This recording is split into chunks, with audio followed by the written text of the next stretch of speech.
காலையில உங்க நண்பர் ஒரு விஷயம் சொன்னாருன்னு சொன்னீங்களே திவாகர், அத பத்தி சொல்லுங்க. அதுக்கப்புறம் நான் என்னோட பாயிண்ட்ட சொல்றேன். இப்போ இந்த பாயிண்ட்ல என்னன்னா, நீங்க என்ன வேணாலும் ஸ்ட்ராட்டஜி பண்ணலாம். நீங்க வந்து பிளேட்டை மாத்தி பேசுறது, போறது, வர்றது, நடிக்கிறது எல்லாமே உங்கள் ஸ்ட்ராட்டஜியாவே இருக்கட்டும். கேட்டா நீங்க வந்து கேமை சுவாரஸ்யப்படுத்துறதுக்காக நாங்க வந்து இப்படிலாம் பண்றோன்ற மாதிரி காலமாலமாக இதுல பங்கு பெற்றவங்களாம் அந்த மாதிரியான ஸ்டேட்மெண்ட்டை வந்து நம்மளுக்கு போட்டு போறாங்கன்னு வச்சுக்கோங்களேன். அதை விடுங்க.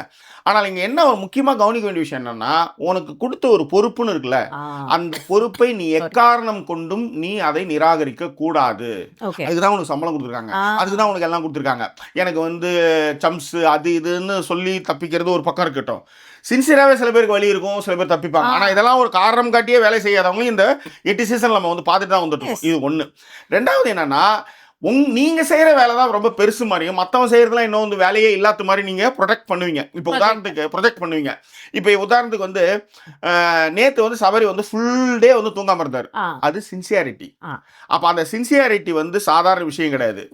அதே மாதிரி நீங்க நேத்து வந்து அந்த இதை தள்ளிட்டு போகும்போது கூட இரும்பு இடிச்சுவார். அந்த மாதிரியான சின்சியாரிட்டி. இன்னொன்னு, அண்ணா கொஞ்சம் தள்ளி வாங்கினா 2 பேரும் சேர்ந்து, ஏன்னா அவ்வளோ கேலன் தண்ணியோட அதை இழுக்குனா 2 பேரும் இருக்கணும். தண்ணி வந்து கொஞ்சம் ஸ்பீடா வரும்போது கொஞ்சம் நகர்த்தணும். அதுக்காக தான் அவங்க வந்து ஸ்பீட் ஆக்குறாங்க, ஸ்லோ ஆக்குறாங்க, அந்த மாதிரி எல்லாம் அவங்க பண்றதே அதுக்குதான். கண்டிப்பாக. ஸோ அதுல உங்களுடைய முனைப்பு என்ன?